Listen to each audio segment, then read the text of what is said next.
Bienvenidos al podcast Millennials Educando Centennials, un podcast dirigido a esas personas que todavía creen que se puede cambiar el mundo por medio de la educación. Nosotros somos Felipe y María José, dos millennials dedicados a transformar la educación tradicional.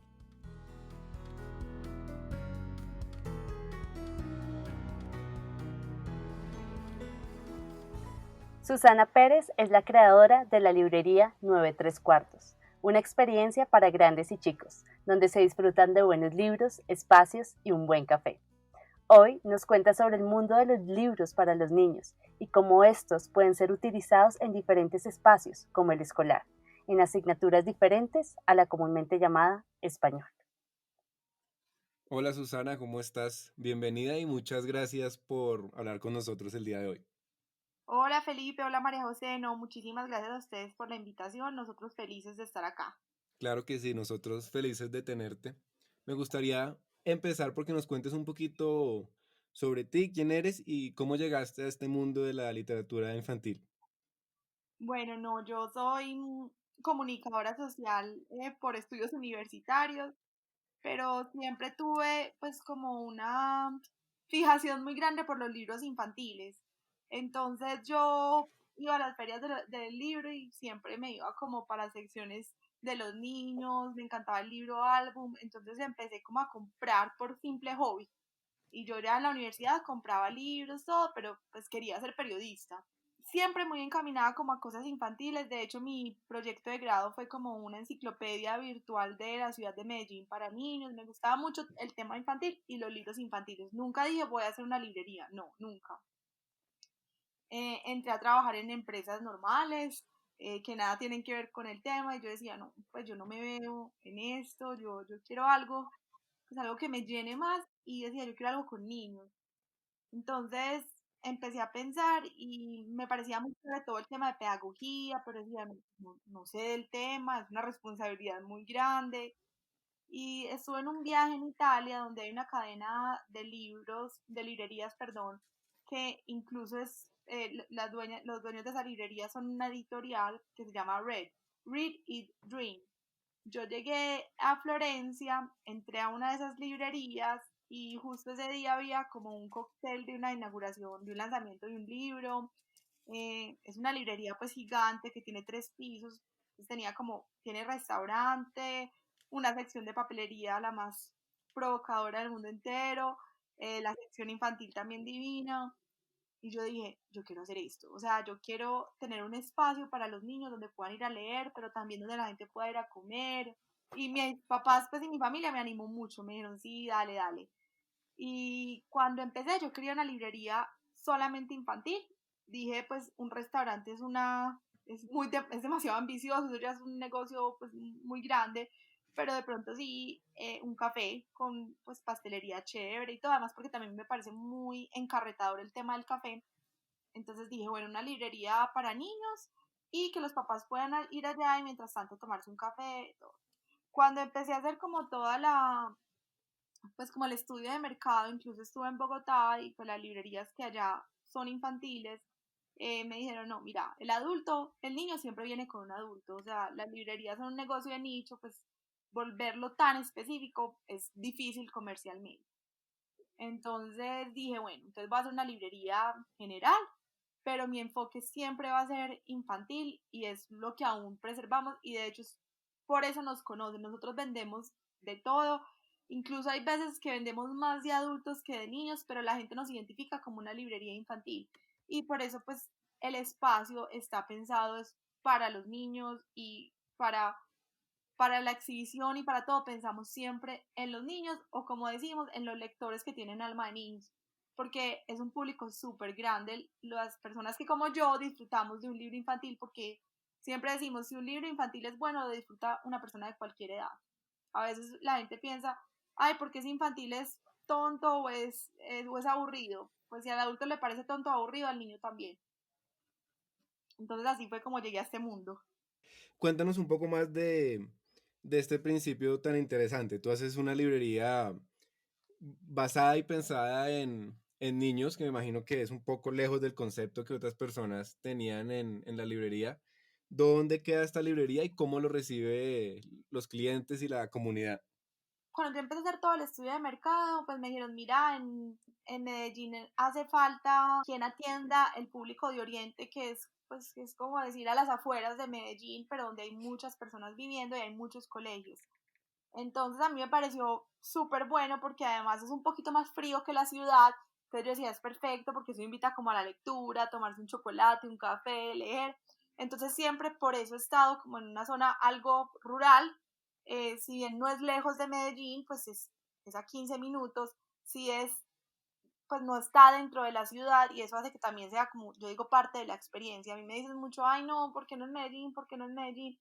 Y la verdad son dos razones. Una, porque me parece chévere tener que salir de la ciudad a vivir la experiencia de 9 3 cuartos.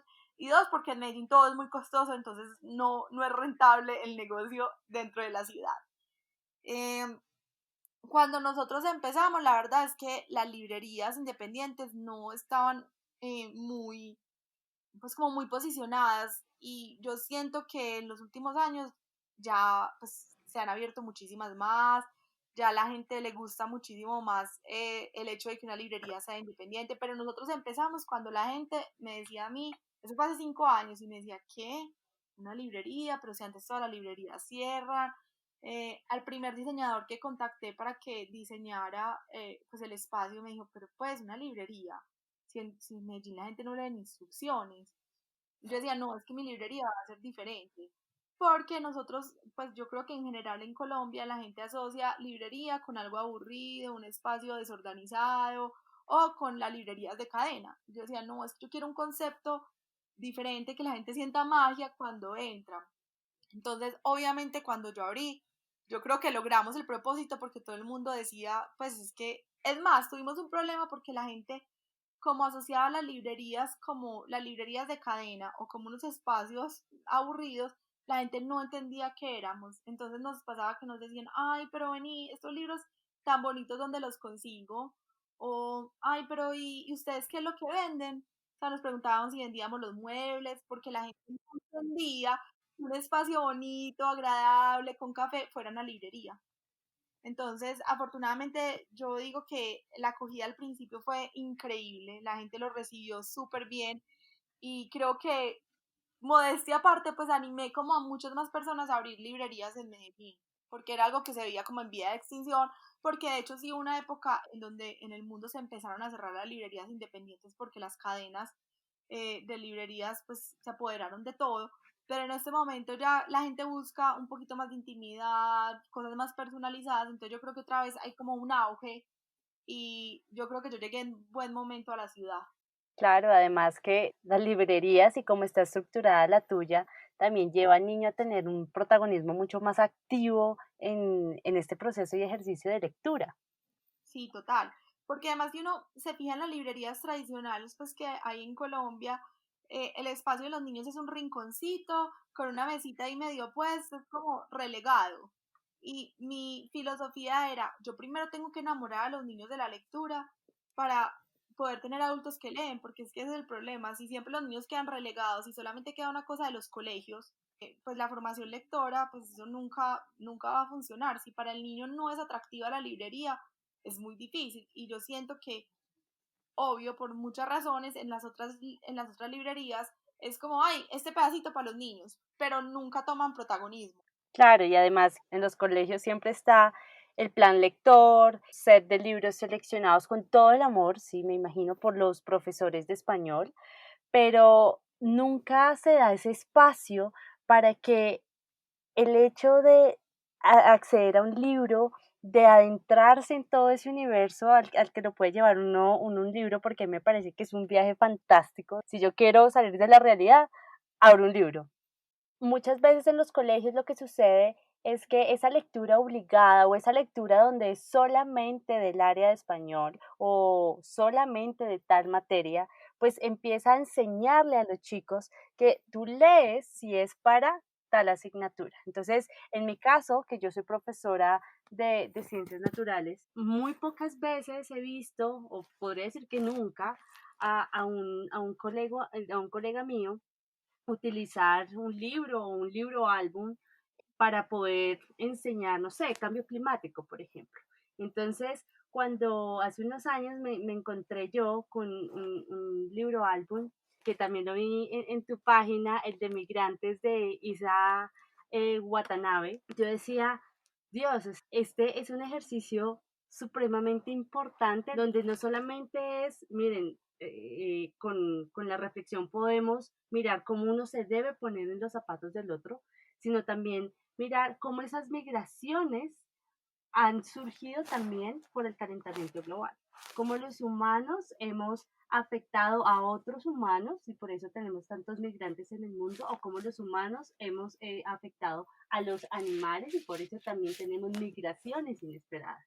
Entonces, me parece muy, muy valioso lo que estás diciendo porque ese espacio de la reflexión y de la lectura de libros en otras áreas aún no se ha abierto. Pero me gustaría preguntarte, desde tu perspectiva, ¿cómo lo ves? ¿Lo ves posible o estoy soñando un mundo completamente irreal y solamente soy yo la que ve esa posibilidad en un libro? No, total. Nosotros como librería hemos tratado de promover muchísimo eso y incluso más allá del libro informativo. O sea, hay libros que son completamente claros que se llaman El cuerpo humano, obvio, perfectos para ciencias para el cuerpo humano y también son excelentes herramientas.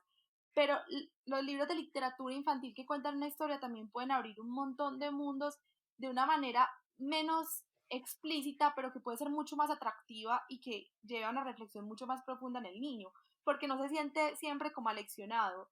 Nosotros a veces sentimos que los niños siempre hay que estarles enseñando cosas y los niños por sí solo aprenden y son curiosos, entonces no hay necesidad de presentarles todo como si no, como si ellos no tuvieran la necesidad de explorar y preguntarse. Entonces lo que dices ahí justo del calentamiento global, recientemente recibimos un libro de Dipacho, el ilustrador y autor bogotano, se llama A pesar de todo. Es un libro publicado por El Salmón y ese libro es una historia de amor, ¿cierto? Pero es de dos pingüinos y los pingüinos se tienen que separar. ¿Y por qué se tienen que separar? Porque resulta que sale el sol empieza a hacer una grieta en la nieve y se tienen que separar y tienen que hacer un montón de cosas y al final, pues a pesar de todo, los pingüinos van a estar juntos. Entonces es un libro súper simple, con muy poquito texto, muy tierno, que da para hablar de un montón de cosas que un niño se puede preguntar, pero ¿cómo así? ¿Por qué se está abriendo una grieta? Entonces es una oportunidad para hablar justamente de eso que decía, el calentamiento global, para hablar de los pingüinos. Entonces si hablamos de los pingüinos podemos hablar de un montón de cosas, de ciencias, de dónde están los pingüinos, de geografía. El libro, por ejemplo, solamente maneja unos colores en específico, es una oportunidad gigante para hablar de colores, o sea, al libro no le puede dar la vida que uno quiera, puede hablar de lo que sea, puede hablar de emociones.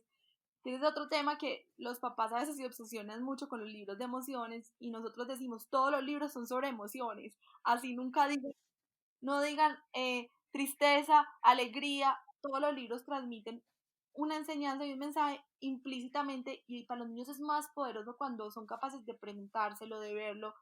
Susana, una pregunta. Dentro de esta charla que estamos teniendo, estos libros tienen posibilidad de estar en medio digital. ¿Por qué lo pregunto? Porque cuando uno trabaja en preescolar, por ejemplo, es mucho más sencillo tener cerca a los chicos y digamos que hablarles del libro y esto, pero cuando se trabajan con edades un poco más grandes, por ejemplo en el bachillerato, que yo sigo firme en mi pensamiento de se deben poder utilizar libros ilustrados para poder enseñar, en mi caso, las ciencias naturales. A mí algo que me ha dificultado el proceso es que no todos los libros los encuentro en versión digital. Pues esto para mí sería mucho más sencillo cuando los presento y entre todos los chicos pues vamos leyendo la historia y vamos hilando para poder llegar al tema que yo quiero tratar. Entonces, no sé si tú tengas información que nos puedas mencionar sobre si viene algo surgiendo en cuanto a libros digitales de este tipo. Sí, porque hay una cosa que es muy frustrante, tanto para los libreros como para el usuario, como para los profesores, es que el mercado del libro es muy pequeño. Es decir, Voy a poner un ejemplo de una actividad que vamos a tener en 9 3 cuartos. Nosotros queremos hacer una actividad con Ramón Preocupón, que es un libro de Anthony Brown, y queremos pues hacerla con muchos niños. La librería solamente tiene 10 libros. Tengo 11 niños.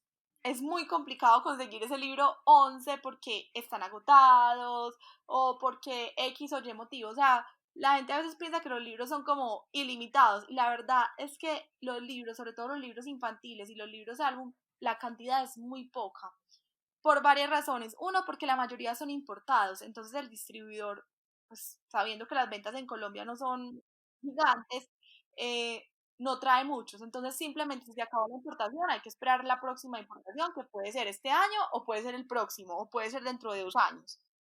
Lo otro, los que son editados en Colombia, para que se les justifique, no pueden, pues un tiraje gigante que de pronto sepan que no van a vender, entonces los tirajes son pequeños.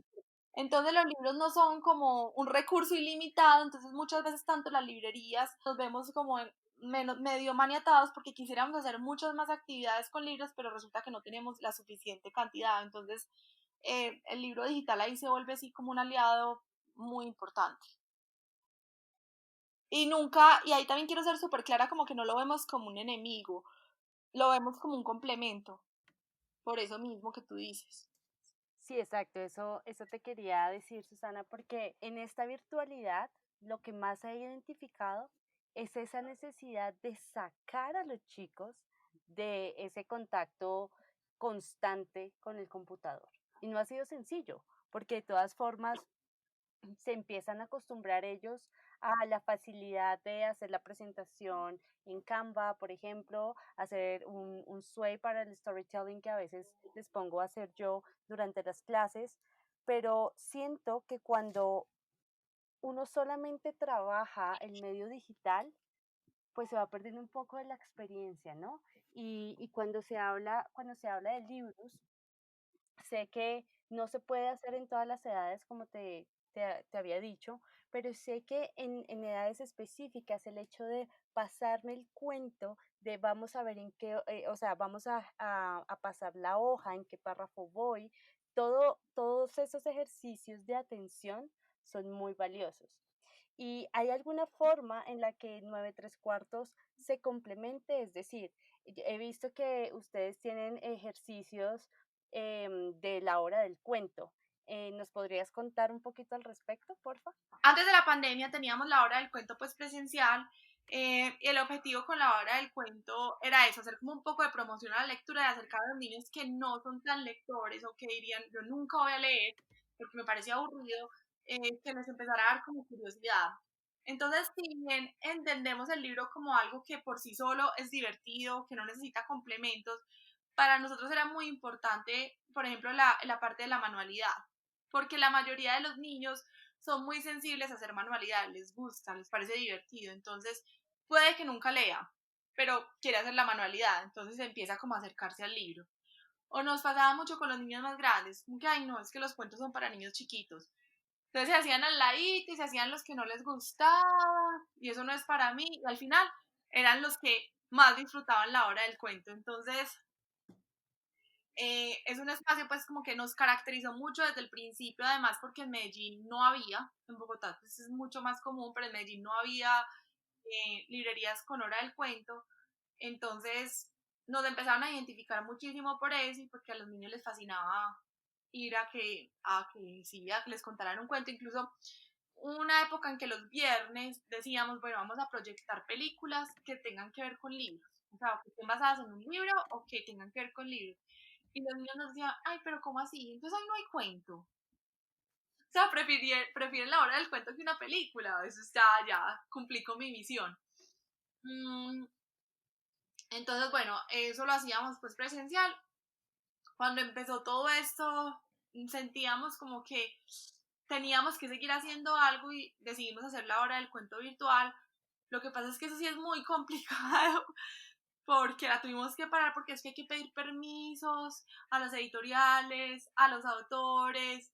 Entonces empezamos como con una temporada, por decirlo así, donde ya teníamos un stock de permisos, listo, súper bien, y se nos acabaron y otra vez estamos como en esa gestión porque obviamente no esperábamos que esto fuera tan largo, entonces no hicimos como la gestión completa desde el principio y nos quedamos como corticos. Pues yo te quería preguntar en tu experiencia, como decíamos, un libro es muy poderoso sin importar el que sea, le puede enseñar a un niño y lo que ustedes han hecho es como aumentar, por decirlo así, esa experiencia para que el niño saque el mayor provecho de esa experiencia, de ese libro, de esa experiencia lectora.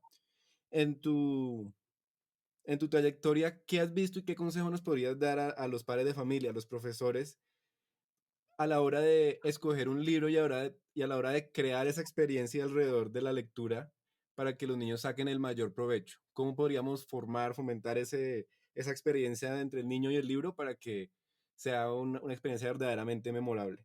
Uno, yo pensaría que lo más importante es seleccionar libros, como les decía ahorita, que no tengan como eh, el mensaje muy explícito, que no traten de aleccionar al niño, porque lo que hemos visto es que los niños cuando sienten que les están enseñando, que es que se tienen que aprender una lección, le hacen como inmediatamente un rechazo. Entonces, si bien hay niños que son súper curiosos y no les importa que sea así, hay otros que dicen, no, qué pereza, esto me recuerda al colegio. ¿Saben que también pasa muchísimo con las portadas? Hay libros que son súper buenos, que la calidad es excelente, pero si están hechos en formato de plan lector, los niños no les gusta. Entonces, el típico torre de papel, así el libro sea muy bueno y no sepa que el libro podría ser interesante para el niño con solo ver la portada que le recuerda al colegio dice, uy, no. Lo otro que nosotros recomendamos mucho para los padres, esto es más difícil para el colegio, pues porque identificar cada uno de los gustos es empiece por el gusto del niño. Si al niño le gusta el fútbol, pues compren un libro que tenga que ver con fútbol y de ahí usted saque todo lo que quiera, pero no tratar de, los papás a veces tratamos de como inculcar lo que nos gusta al niño y es que terminamos frustrando como los deseos de los niños. Entonces, si le gusta el fútbol, ¿qué importa que no le guste leer el libro de texto que usted quiere que se lea?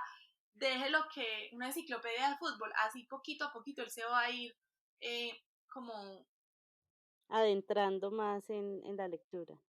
entonces va y no le va a coger tanta presa al libro. Pudo leer un dato sobre sobre fútbol que le pareció interesante, entonces va a entender el libro como algo que le da una información que le gusta. Y lo otro que nosotros hacíamos es, por ejemplo, en un libro que se llamaba El espejo, sobre un espejo que hacía ver a todo el mundo muy bonito, muy sonriente, y después llegó una señora súper engreída y cambió la personalidad del espejo.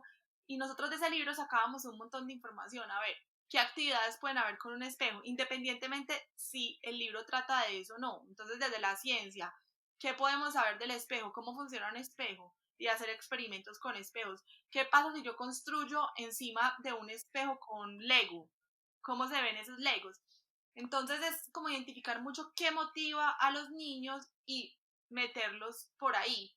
No necesariamente, o sea, la moraleja de ese libro, por así decirlo, era que, pues, que cuando uno se mira demasiado al espejo y solamente piensa en uno y es muy egocéntrico, pues al final termina siendo una persona aburrida y que todo el mundo deja de pensar en uno. Pero si yo le digo al niño eso directamente, el niño va a decir, uy, no, qué pereza. En cambio, si yo, el niño le interesa la ciencia, le interesan los experimentos, y hablamos del libro, hablamos de cómo un espejo funciona, todo, pues el libro le va a parecer interesante al niño. Entonces, no quedarse como solamente en lo que dice el libro, sino en los intereses. Si es un niño que le gusta cocinar, bueno, ¿qué puedo hacer con ese libro que tenga que ver con la cocina? Es lo mismo, nosotros siempre lo hemos comparado como con una película y con el chocolate en dos sentidos. Yo no sé si ustedes han visto que a las películas de niños le sacan de todo. El menú infantil de McDonald's, el peluche, la cartuchera, nosotros decimos porque a los libros no pasa lo mismo. O sea, si es un libro bonito y bueno, pues saquémosle todo el provecho, el peluche, lo que sea, porque es una forma de acercar a los niños. Y, y también como con lo del chocolate, uno lo come porque lo disfruta. Y si hace bien al cuerpo y le da felicidad, pues excelente, pero no es la razón principal por la que uno come chocolate. Con los libros debería ser lo mismo. Debería ser, yo leo un libro y tengo un libro porque lo disfruto y pues mi beneficio secundario es que voy a aprender sobre esto, pero que el principio siempre sea el disfrute del libro. No, completamente. Además que esa segmentación a la que están acostumbradas las instituciones totalmente tradicionales, esa resistencia que están mostrando los chicos demuestra que ya no es el esquema que se debe utilizar, que el abordaje de la literatura infantil para los niños del siglo XXI tiene que ser mucho más holístico e intradisciplinar, porque lo que abrimos aquí con este podcast, la oportunidad que les mostramos a los que nos están escuchando es desde la asignatura que sea, desde el tema que usted quiera tratar, hay un libro que lo puede hacer. Y no busque si es el libro de huracanes, entonces solamente para enseñar de huracanes. No, hay 10.000 formas diferentes de enseñar un tema y esta es una oportunidad para poder ver que los libros pueden ser una herramienta alternativa pero que puede, para poder enseñar algo en la asignatura, Sí. pero también que puede empezar a atraer a los futuros lectores. Recuerden que Colombia no es un país que se caracterice por leer bastante y siento yo que esto ha sido, pues claro, de un ejercicio de mucho tiempo, pero dentro de esa obligatoriedad que han tenido los estudiantes que sufrir desde que inician este plan lector en el colegio, pues ahí empieza esa fricción y esa pérdida de gusto hacia la lectura. Me agrada mucho lo que dijiste, Susana, de verdad. Yo siento que acá se abre una nueva oportunidad y nuevas estrategias para que los profes vean que en los libros de literatura infantil hay una opción gigante para poder utilizar como recurso en sus aulas. Sí, total, yo no sé bien cómo funciona lo del plan lector y nunca me he metido pues como en el tema porque además nosotros no distribuimos libros no vendemos libros para el plan lector, porque eso tiene pues como otro funcionamiento, pero yo creo que eso es como otro de los puntos que hay que evaluar y si bien hay que cumplir con un plan lector que del ministerio o que no sé cómo funciona, soy muy sincera, pues no se puede quedar solamente en eso porque es que a uno le digan que en octavo se tiene que leer esto o que si tiene 6 años se tiene que leer esto, pues es algo como si fuéramos máquinas y la verdad es que no es así, no todo el tiempo uno quiere leer de lo mismo, no todos los niños tienen el mismo nivel de lectura sin importar la edad. Es decir, hay un niño de 8 años que se puede haber leído todo Harry Potter, todo Narnia, ya van El Señor de los Anillos, como puedo tener un niño de 8 años que todavía quiere leer La Pequeña Oruga Glotona. Y está bien. Porque entonces si yo al niño que solamente quiere leer La Pequeña Oruga Glotona le digo, ay no, pero es que es un libro para bebés, tú ya puedes leer más, ya le empieza a coger pereza, ¿cierto? Entonces dice, ay no, es que a mí me gusta este y yo no quiero leer todavía Harry Potter, me parecen muchas letras. Está bien, yo digo que todos los niños tienen su proceso lector y no hay necesidad de segmentar los libros por edades, si bien pueden ser una guía pues, o una forma de mostrar cuáles son como el nivel del libro, muchas veces se peca por eso, porque si el plan lector dice que este es el libro que deben entender, entonces si el niño no lo logra se frustra y le coge pereza al libro. Claro, completamente. Además que ese Plan Nacional de Lectura y Escritura que creó el ministerio es más como para poder fomentar, fue una estrategia para poder fomentar la lectura en los chicos, que sepan un poco de libros icónicos antes de graduarse del colegio. Pero ahorita lo que estamos viendo, y lo repito, es que tenemos niños que ya no necesitan ese tipo de esquemas porque resulta que la literatura es tan amplia y tan abierta donde ese plan lector va, si seguimos con este proceso, ese plan lector lo que va a terminar es desapareciendo porque resulta que vamos a tener lectura en absolutamente todas las áreas con libros demasiado interesantes. Sí, y ahí lo que dices, yo no me acuerdo uno en qué año le ponen a leer la Odisea, en décimo, 11, no sé, no me acuerdo. Yo creo que no se lo lee ni el 1% de los niños a los que se los ponen a leer, simplemente se bajarán un resumen. Pretender que se lo lean es absurdo. Y hay libros, hace poquito nos llegó un libro muy bonito que se llama Penélope en el mar, con unas ilustraciones preciosas que habla de una Penélope que no espera que llegue Odiseo, que llegue Odiseo a salvarla, pues a regresar por allá, sino que ella misma se lanza al mar en la barca. Nosotros decíamos dentro de la librería, o sea, qué chévere fuera que en vez de poner a leer la Odisea, pongan a leer este libro, que es cortico, es bonito, que da para hablar de un montón de temas, empoderamiento femenino, arte, porque tiene unas ilustraciones preciosas, el mar, y siembra la curiosidad de la Odisea. Sí, saben que existe un libro como la Odisea, que es un clásico, se puede conversar sobre el tema. Si a algún niño le produce curiosidad leerlo, que lo lea, perfecto, pues o algún joven, porque eso no es para niños.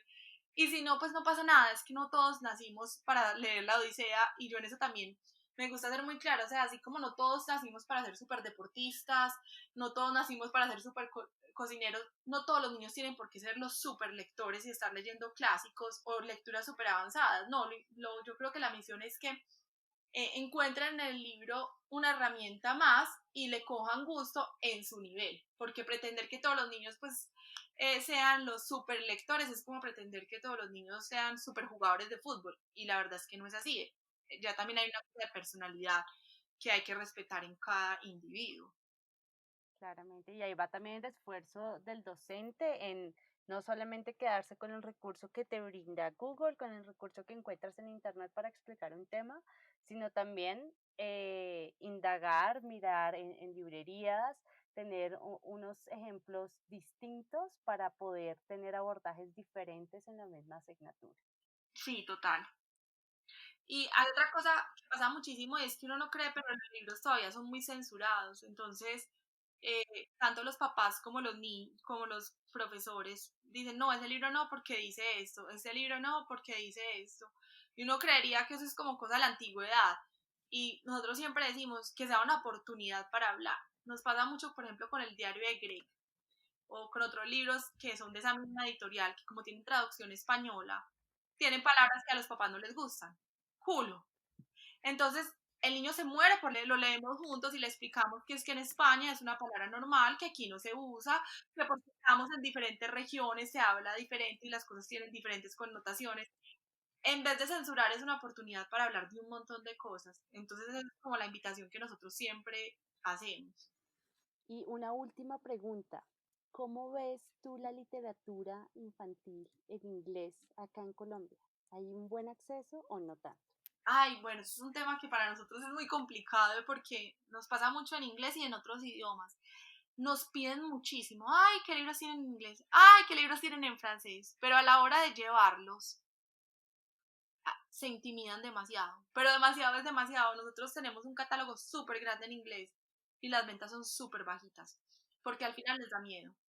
Y dicen, ay, no, es que de pronto no la entiende, ay, no. Y esa es otra cosa que también hemos querido, pues, como fomentar, porque además no todos los libros que existen en otros idiomas existen en español. Entonces es muy triste porque se dejan de acceder a material muy bueno simplemente por una barrera del idioma, cuando a veces ni siquiera debería importar.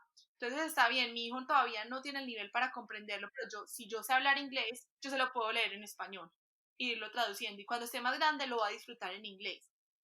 Eh, entonces sentimos que aunque existe la oferta, la gente todavía no se siente cómoda leyendo en inglés, y por eso es un círculo vicioso. Si yo no vendo tantos libros en inglés, no me distribuyen tanto, y entonces ahí es que se empieza a bajar la oferta y la exhibición.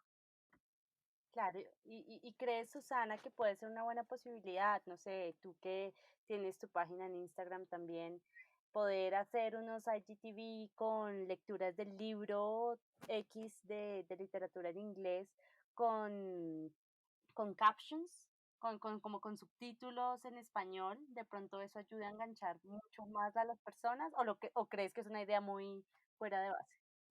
Sí podría funcionar. Incluso una vez tuvimos, pues lo que te decía, tuvimos una hora en el cuento en inglés una vez a la semana y no iba nadie.